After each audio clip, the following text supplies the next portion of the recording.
Hello and welcome to Theme Park Information. In today's show we're doing a review for Taron, which is located at Phantasialand, which is near Cologne, Germany.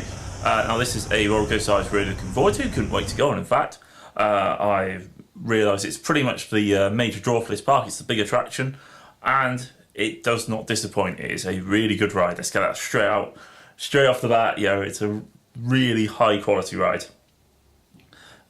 Is it perfect? Nah, not quite, but it's definitely top 10. I think it's at the moment in time my 8th best roller coaster I've been on. Pretty much Millennium Force and such is just above it. So it is a really, really good ride. So let's talk you through it. So it is in an incredibly well themed area of the park, which is the Clubheim section, which was built pretty much with the roller coaster and Rake, which is another junior coaster as well. All part of the same scheme. It interacts brilliantly with the environment, the rock work, the scenery, the theming. Also, theming works really well with Wake as well. It's all very well kind of put together in the land. It actually kind of somewhat hides how big and long a roller coaster this actually is. It kind of just seems to just weave in and out everywhere. It's just, perfectly developed for where they've put it, and they've really utilised the space given to them.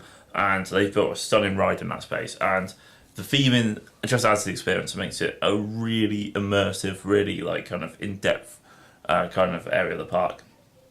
Thankfully, the queue moved pretty quickly while we were waiting for it. That's one of my potential worries, is that actually the queue could move pretty slowly. They could be running like 2 trains, 1 train, which I was a little bit worried about. No, they pretty much ran free throughout the day. There was only a slight breakdown for about 15 minutes before we got on the front row for the last go, which is a little bit of a frustration, but nothing too major. It worked perfectly well for the rest of the day. I have no idea how good the usual operations are for this roller coaster, but they were definitely on point on the whole for the vast majority of the day when we went. It's quite cool as well how it kind of splits off at the station with a front row, the rest of the train, single rider, all kind of there. All of which are actually quite cool. So the station's really cool on it. The split off is pretty simple, pretty well timed. We were queuing for it for not that long at all. You also get great views of the roller coaster while you're queuing. The station building's really cool. Obviously incredibly well themed, also incredibly practical. The onloading and offload in bays are separate, which means operations for the ride are better. Because it means, well, one train has, been filled with guests, the train just behind it in the station is being emptied. And that just means that the throughput of the ride is slightly higher, which is obviously a massive plus. A little thing to watch out for is actually the second launch it's very much almost under the station, and you can actually see where the waterfall is and the track.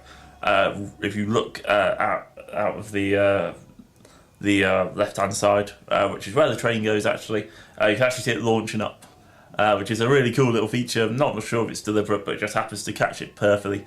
So it's a really cool little tease of what's coming up.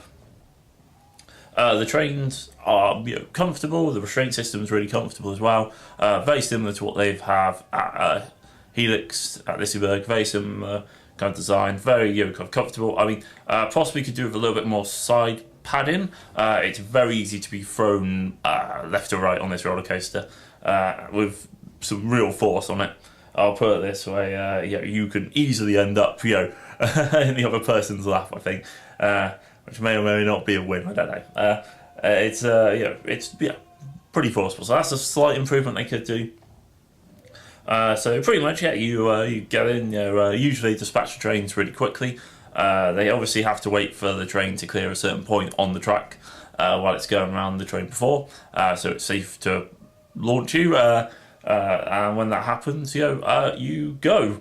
The first launch is perfectly acceptable. It's a good quality launch. It's pretty forceful. It's a good start to the ride. It's an energetic start. It's smooth. It builds nicely. It's not jolt. You kind of just accelerate to a really reasonable top speed, and then you go over a very large kind of bank, and that slows the train down slightly, but it's it's really keeping it, you don't lose all the momentum for the launch. You kind of just end up floating over it and then like rocketing back down the other side. Possible improvement could have been if they made this into an airtime hill, like a kind of top hat style element. Just not sure how that would have worked, but could have been interesting to see that. Yeah, pretty much. So the first half of the ride, so between the first launch and the second, is actually really, really smooth.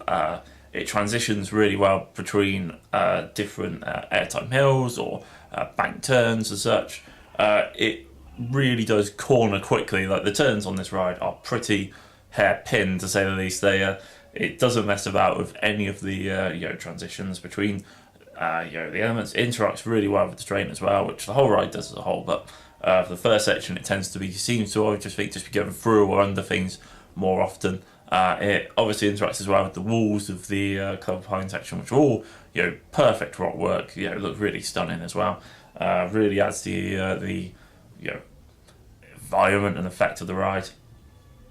The only downside I would say is to right before the second launch you go into like an S bend, which is a little bit anticlimactic, doesn't really accomplish much, and they could have added a very simple little bunny hop airtime hill. I think that would be a far better use of the track there, and I would think that would be a very slight improvement. I mean, this ride doesn't go upside down, but actually that's the sort of place where you could have easily had like a 0G roll or something like that right next to where the waiting public could see it. That's like a little bit. That's probably the worst section of the ride. That now I kind of appreciate that you probably don't want it to be doing too much because of the huge launch after it, but it could have been improved that little bit. It's just a little bit a little bit meh. Doesn't really do much on there, and considering the parts all before it are all really intense and enjoyable, and generally if you watch the POV from my channel, you'll hear a lot of whoa throughout it, and that's because it has force, it has has proper feelings, airtime, everything. It's great. Anyway, you kind of go through the only poor part of the ride, and after that it's probably the best. The second launch is just brutal. It absolutely punches you forward at some speed.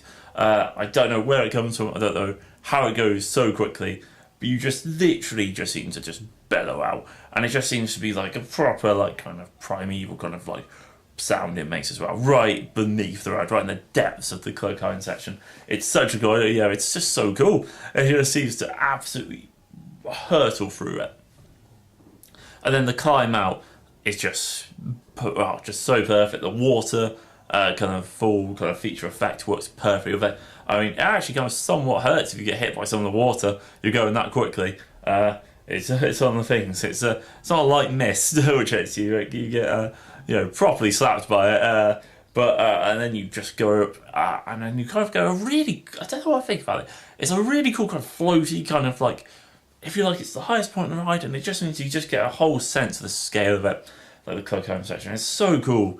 It just gives you so much to take in. It doesn't do anything particularly like intense or extreme while at the top. It just seems to just perfectly kind of slow the pace of the ride down, and then just builds momentum back up through a load of twisty, twirly track, which just seems to go in any direction, and it just flies along for the rest of it. I have to say, a little bit of props for the fact that it still has some speed and force going into the final little turnaround for the brake runs. Brake run, by the way, also very smooth little brake in. Nothing jerky or uncomfortable about it. It's one of those rides. I mean, literally, this is a very solid high 9.4 out of 10 type ride. It has very little downsides. Possibly, some of the track sections could be improved. But then we'll be talking about an absolutely stunning roller coaster, I think, if they were to make a couple of little improvements here or there. But then again, it may put too much force on the train and on the the wheels, the axles, all that sort of stuff. So it's probably being built as well as it can with maintenance and stuff like that in mind as well.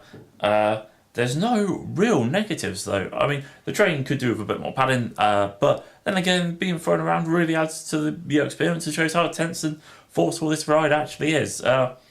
Obviously, this ride can encounter some very, very long queues. It's a very popular ride at the park, and until they start building a few other, huge attractions, it will continue to have a bit long queue. People were waiting for this before the 10 o'clock open for the ride. Unfortunately, the park opened about 9, so people were waiting an hour for it just to get on it and out the way.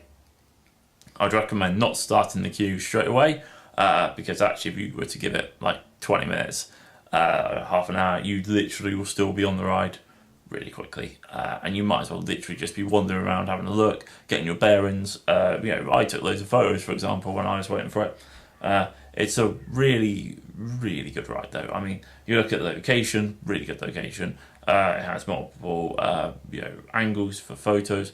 It has it's smooth, it's comfortable, it's forceful, it's just a really, really good ride. I mean, it has really good dispatches, has good operations.